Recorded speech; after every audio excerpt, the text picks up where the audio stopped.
മമ്മൂക്ക പിടിക്കുമ്പം ആ ബാലൻസ് കിട്ടാണ്ട് വരുമോ അങ്ങനെയൊക്കെയുള്ള പേടി. പുള്ളിക്കാരി അവിടെ എൻ്റെ പുറകെ പറയാം. എനിക്കിതൊക്കെ ഭയങ്കര പേടിയാണ്. കാരണം മമ്മൂക്ക വിചാരിക്കും യവനാരടാ എന്നുള്ള ചിന്ത വരുമല്ലോ.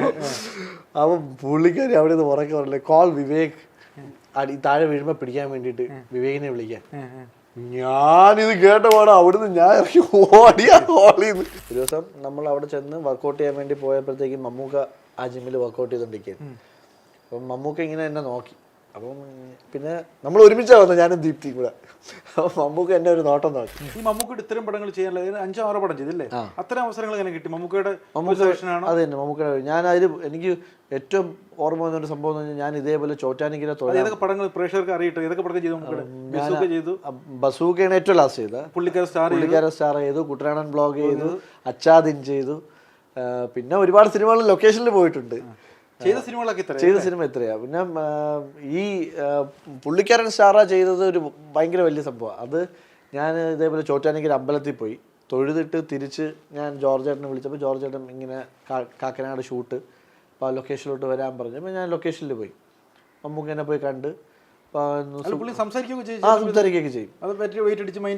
മമ്മൂക്ക ഞാൻ അത്രയും കമ്പനിയായി. കാരണം ഒരു CCLലെ കൊച്ചിയിലൊരു മാച്ച് ഞാൻ ബോംബെയും കേരളമായിട്ട് കളിക്കുന്നത്. അപ്പോൾ ആ മാച്ച് ബോളിവുഡിൻ്റെ അവർ ജയിക്കേണ്ട മാച്ചായിരുന്നു. അപ്പം ഒരു ഓവറിൽ 6 റണ്ണ് ജയിക്കാൻ വേണം.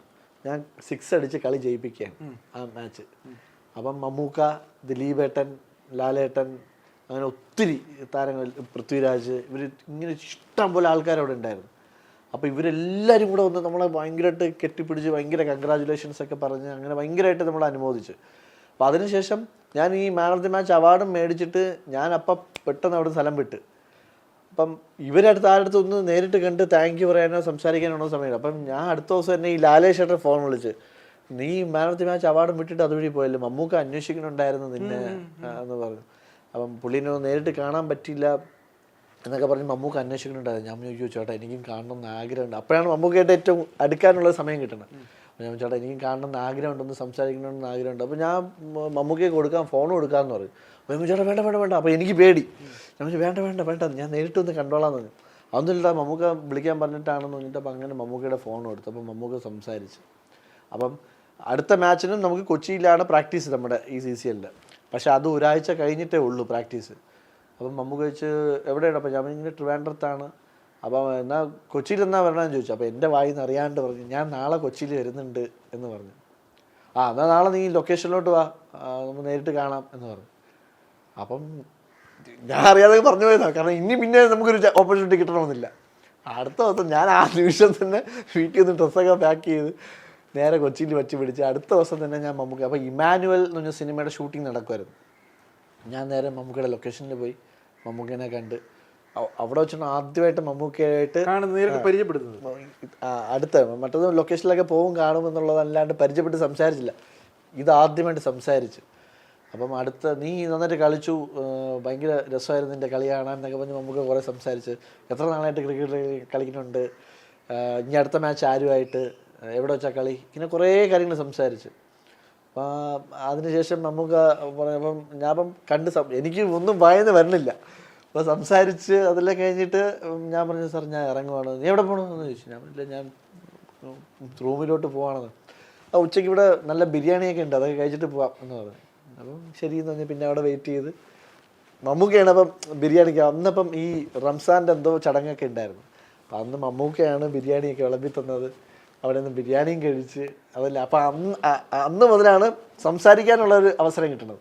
അതിനുശേഷം സംസാരിച്ചിട്ടുണ്ട്. പിന്നെ എല്ലാ ലൊക്കേഷനിലും ഈ പറഞ്ഞ പോലെ മമ്മൂക്കയുടെ ലൊക്കേഷനിൽ പോകും, മമ്മൂക്കനെ കാണും, അടുത്ത് പോയി 2 വാക്കെങ്കിലും സംസാരിക്കും. ഗ്യാപ്പ് അങ്ങ് മാറി. അപ്പോൾ അതിനുശേഷമാണ് ഈ ചോറ്റാനിക്കര പോയിട്ട് തിരിച്ച് വരുന്ന വഴി കാക്കനാട് പോയി ഈ പുള്ളിക്കാരൻ സ്റ്റാർ ഷൂട്ട് കിടക്കുന്നത്. അപ്പോൾ അവിടെ പോയി ഞാൻ മമ്മൂക്കനെ കണ്ടു.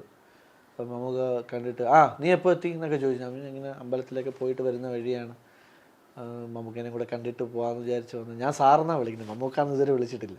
സാറിനെ കൂടെ കണ്ടിട്ട് പോകാമെന്ന് വിചാരിച്ച് വന്നതാണെന്ന്. ശരി ഓക്കെ എന്നൊക്കെ പറഞ്ഞു. പിന്നെ മമ്മൂക്ക അപ്പം ഇന്നസെൻറ്റ് സാറൊക്കെ ഉണ്ടായിരുന്നു. അപ്പോൾ അവരുമായിട്ടൊക്കെ തിരക്കിലായിരുന്നു. അപ്പം സാറിനെ വിളിക്കല്ലേ, മമ്മൂക്കോയ സാറ് അല്ലേ? ഞാൻ അങ്ങനെ ഒരു ശീലിച്ച് പോയിട്ട് എനിക്കെന്തോ ഒരു അല്ലാത്തൊരു ഫീല് തോന്നി. അതുകൊണ്ടാണ് പിന്നെ നമുക്ക് അവർക്കൊരു അവർക്കൊരു മോശം ഫീൽ തോന്നണ്ട എന്ന് വിചാരിച്ചിട്ടാണ്. അപ്പം നമുക്ക് ഈ മമ്മൂക്കാന്ന് വിളിക്കണമെന്ന് എനിക്ക് പേഴ്സണലി ആഗ്രഹം. ഞാൻ പക്ഷെ അല്ലാണ്ടൊക്കെ നമ്മൾ പുറത്ത് പറയുമ്പോൾ മമ്മൂക്കാന്നേ പറയുള്ളൂ. പക്ഷെ മമ്മൂക്കയുടെ അടുത്ത് പോയി സംസാരിക്കും മമ്മൂക്ക എന്ന് ഞാൻ ഇതുവരെ വിളിച്ചിട്ടില്ല, സാറിനെ വിളിച്ചിട്ടുള്ളൂ. അത് ലാലേട്ടനെ അങ്ങനെ തന്നെ ലാൽ സാറിനെ ഞാൻ വിളിച്ചിട്ടുള്ളൂ. അപ്പം മമ്മൂക്കയുടെ അടുത്ത് സംസാരിച്ചിട്ടൊക്കെ ഞാൻ തിരിച്ചിറങ്ങി പോകാൻ വേണ്ടിയിട്ട്. ഇറങ്ങി ഒരു പകുതി വഴി എത്തിയപ്പോഴത്തേക്കും ജോർജ് ഏട്ടൻ വീണ്ടും വിളിച്ചു, നീ എവിടെ എത്തിയെന്ന് ചോദിച്ചു. ഞാനിങ്ങനെ പാലാരി വട്ടത്തിൻ്റെയൊക്കെ അടുത്ത് എത്താറായിരുന്നു. അത് തിരിച്ച് വാ മമ്മൂക്ക കാണണം എന്ന് പറഞ്ഞതാണ്. അപ്പോൾ അത് ഞാൻ ഹാങ് ചെയ്ത് പെട്ടെന്ന് എന്താ പറ്റിയത്.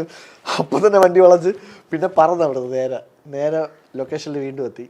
മമ്മൂക്കയുടെ അടുത്ത് നിന്ന് അപ്പം നമുക്ക് പറഞ്ഞു, ഞാൻ ആ ഡയറക്ടറെ അടുത്ത് പറഞ്ഞിട്ടുണ്ട്, നീ ഒന്ന് പോയി ഡയറക്ടറെ കാണും, പുള്ളി ബാക്കി കാര്യങ്ങൾ പറയുമെന്ന് പറഞ്ഞു. ഞാൻ നേരെ ഡയറക്ടറെ പോയി, ശ്യാംധർ അദ്ദേഹമായിരുന്നു ഡയറക്ടർ. അപ്പം ശ്യാംധർ ഏട്ടനെ ഞാൻ പോയി കണ്ട്. അപ്പോൾ ശ്യാംധർ ഏട്ടൻ പറഞ്ഞ് ഇതിൻ്റെ അകത്തൊരു വേഷമുണ്ട്, ഈ ദീപ്തി സതിയാണ് എൻ്റെ ഹീറോയിൻ. അപ്പം ദീപ്തി സതിയുടെ ബോയ് ഫ്രണ്ട് ആയിട്ടുള്ളൊരു വേഷമുണ്ട്. അപ്പം നിങ്ങൾ ലാസ്റ്റ് പറ്റിച്ചിട്ട് പോണ ഒരു സീക്വൻസ് ആണ്.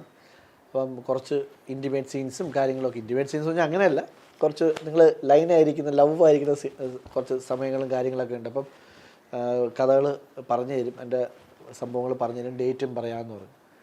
അപ്പം ഒരു അതിലും എൻ്റെ പേര് വിവേക് എന്നുള്ളത് തന്നെയായിരുന്നു. അപ്പം ദീപ്തി സതിയായിട്ട് ഞാൻ പ്രേമത്തിലായിരുന്നു. എന്നിട്ട് ഞാൻ ലാസ്റ്റ്, കാരണം എൻ്റെ കുടുംബത്തിൻ്റെ കുറച്ച് പ്രശ്നങ്ങൾ കാരണം എനിക്ക് ആ ഒരു സമയത്ത് പുള്ളിക്കാരിയായിട്ട് ഒന്നിച്ച് ജീവിച്ച് പോകാൻ പറ്റില്ല, കല്യാണം കഴിക്കാൻ പറ്റില്ല. അപ്പം അമ്മയൊക്കെ കുറച്ച് അസുഖമായിട്ടൊക്കെ ഇരിക്കുന്നതുകൊണ്ട് എനിക്ക് അപ്പം കല്യാണം കഴിക്കാൻ പറ്റാത്ത അവസ്ഥയാണെന്നൊക്കെ പറയണമെന്നുണ്ട്. പക്ഷേ ആ സമയത്ത് പുള്ളിക്കാരിക്ക് മനസ്സിലാവണില്ല. അപ്പോൾ ഞാൻ അങ്ങനെ പുള്ളിക്കാരിനെ ട്രെയിനിൽ ഒറ്റയ്ക്കാക്കിയിട്ട് ഞാൻ ഇറങ്ങി പോണ സംഭവമൊക്കെയാണ്. അപ്പോൾ അത് ഇന്ന ഡേറ്റ് പറഞ്ഞു, അത് ഹൈദരാബാദിലായിരുന്നു ഷൂട്ട്. അപ്പോൾ അവിടെ ചെന്നപ്പോഴത്തേക്കും അവിടെ വേറൊരു സംഭവം ഉണ്ടായി. അത് ഞാനിപ്പോഴും ആലോചിച്ചിരിക്കാറുണ്ട്. അവിടെ അപ്പോൾ ഞാൻ ജിമ്മിലൊക്കെ ഭയങ്കര വർക്കൗട്ടും കാര്യങ്ങളൊക്കെ ചെയ്യും. അവിടെ ഈ റാമോജിയിലായിരുന്നു ഷൂട്ട്. ഇപ്പോൾ നമ്മൾ താമസിക്കുന്നത് ഹോട്ടലിൽ ജിമ്മില്ല, തൊട്ടപ്പുറത്ത് മമ്മൂക്ക ഹോട്ടലുണ്ട്, ആ ഹോട്ടലിൽ ജിമ്മുള്ളൂ. അപ്പോൾ ഞാനും ദീപ്തിയും നേരെ വർക്കൗട്ട് ചെയ്യാൻ വേണ്ടിയിട്ട് ഈ ജിമ്മിൽ പോകും.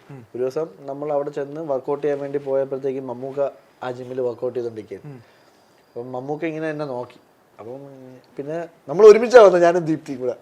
അപ്പം മമ്മൂക്ക എന്നെ ഒരു നോട്ടം നോക്കി.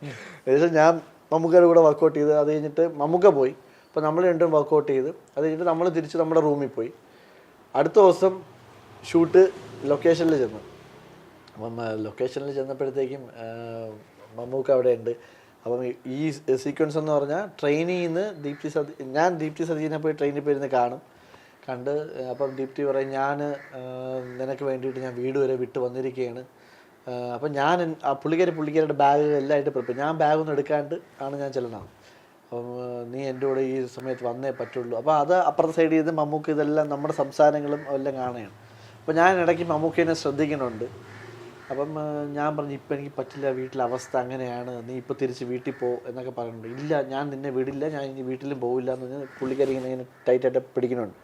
എന്നിട്ട് പുള്ളിക്കാരി ഇങ്ങനെ എൻ്റെ തോളിൽ കിടന്ന് പറയുന്നുണ്ട്. അപ്പം ഇതൊക്കെ മമ്മൂക്ക അവിടെ ശ്രദ്ധിക്കുന്നുണ്ട്, ഞാനും ഇത് ഇടയ്ക്കിടയ്ക്ക് മമ്മൂക്കേനെ ശ്രദ്ധിക്കുന്നുണ്ട്. അത് കഴിഞ്ഞിട്ട് ഈ പുള്ളിക്കാരി ഉറങ്ങി കഴിയുമ്പോൾ ഞാൻ പയ്യെ കൈയൊക്കെ വിടിയിച്ചിട്ട് ഞാൻ പയ്യെ അവിടുന്ന് ട്രെയിനിൽ നിന്ന് എസ്കേപ്പ് അടിക്കും. അതൊക്കെ മമ്മൂക്ക കാണുന്നുണ്ട്. എസ്കേപ്പ് അടിച്ച് കഴിയുമ്പോൾ പുള്ളിക്കാരി ഉണരുമ്പോഴത്തേക്കും മമ്മൂക്ക പറയും, പുള്ളി പോയി എന്ന് പറയും. അപ്പോൾ പുള്ളിക്കാരി വിഷമം കൊണ്ട് ട്രെയിനിൽ നിന്ന് ചാടാൻ പോകുമ്പോഴത്തേക്കും മമ്മൂക്കയാണ് പിന്നെ വന്ന് ബാക്കിൽ നിന്ന് പിടിക്കുന്നത്. അപ്പോൾ ആ ഷോട്ടാണ് എടുക്കുന്നത്. അപ്പം ട്രെയിനിൽ നിന്ന് ഇങ്ങനെ ചാടാൻ വേണ്ടിയിട്ട് പുള്ളിക്കാരി ഇങ്ങനെ ചാടുന്നതും മമ്മൂക്ക വന്ന് ബാക്കിൽ നിന്ന് പിടിക്കുക. അപ്പോൾ ആ ഷോട്ട് എടുത്തു. അപ്പം താഴെ ബെഡൊക്കെ ഇട്ടിട്ടുണ്ട് ചാടുമ്പോൾ വീഴാൻ വേണ്ടിയിട്ടുള്ള. അപ്പം ഷോട്ടൊക്കെ എടുത്ത് മമ്മൂക്ക പറഞ്ഞാൽ നമുക്ക് ആ ഷോട്ടൊന്ന് കാണാമെന്ന് പറഞ്ഞാൽ നമുക്ക് ഷോട്ട് കാണുകയാണ്. അപ്പം ഇതൊരു വലിയ ഒരു ഇൻഡോർ സംഭവത്തിലാണ് ഷൂട്ട് ചെയ്യണത്. അവിടെ ട്രെയിനിൻ്റെ ബോഗി ഹൈദരാബാദിലാണ്, റാമോജിക്കകത്ത് ട്രെയിനിൻ്റെ ബോഗിയൊക്കെ ഉണ്ട്. അപ്പം നമുക്ക് ഷോട്ട് കണ്ടുകൊണ്ടിരുന്നപ്പം ഞാൻ ജോർജ് ഏട്ടൻ നമ്മൾ 2-3 പേരൊക്കെ അങ്ങ് ദൂരെ മാറിയിരുന്ന് സംസാരിച്ചുകൊണ്ടിരിക്കുക. അപ്പോൾ അവിടെ ചെറുതായിട്ട് സംസാരിക്കണമെങ്കിലും വലിയൊരു ഹോളാണ്, അതിൻ്റെ അകത്ത് കേൾക്കാം സംസാരിക്കണമൊക്കെ. അപ്പം ഷോട്ട് കണ്ടപ്പോൾ നമുക്ക് പറഞ്ഞു, ഇത് നമുക്ക് ഒരു പ്രാവശ്യം കൂടി ഷോട്ട് എടുക്കാം. കാരണം ഒരാൾ ആത്മഹത്യ ചെയ്യാൻ പോകുമ്പോൾ ഒന്നും ആ ട്രെയിനിൻ്റെ കമ്പി പിടിച്ചിട്ട് ഇങ്ങനെ ചാടാൻ പോകില്ല. അപ്പോൾ പുള്ളിക്കാരി അങ്ങനെയാണ് ചെയ്തത്, അങ്ങനെ ചാടൂല. ആത്മഹത്യ ചെയ്യാൻ പോയി നിൽക്കുന്ന ആൾ നേരെ വാതിലിങ്ങനെ വന്ന് നിന്നിട്ട് ഒറ്റച്ചാട്ടം അങ്ങനെ ചാടേ ഉള്ളൂ. അപ്പോൾ അത് കമ്പി പിടിച്ചിരിക്കുന്നതുകൊണ്ട് നമുക്ക് ഫീൽ ചെയ്യില്ല. അപ്പോൾ ഒന്നുകൂടെ നമുക്ക് എടുക്കാമെന്ന് തോന്നും.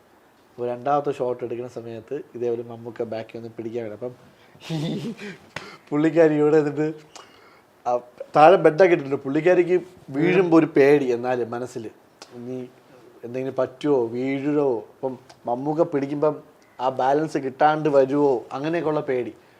പുള്ളിക്കാരി അവിടെ എന്ത് ഉറക്കെ പറയാം. എനിക്കിതൊക്കെ ഭയങ്കര പേടിയാണ്. കാരണം മമ്മൂക്ക വിചാരിക്കും ഇവൻ ആരടാ എന്നുള്ള ചിന്ത വരുമല്ലോ.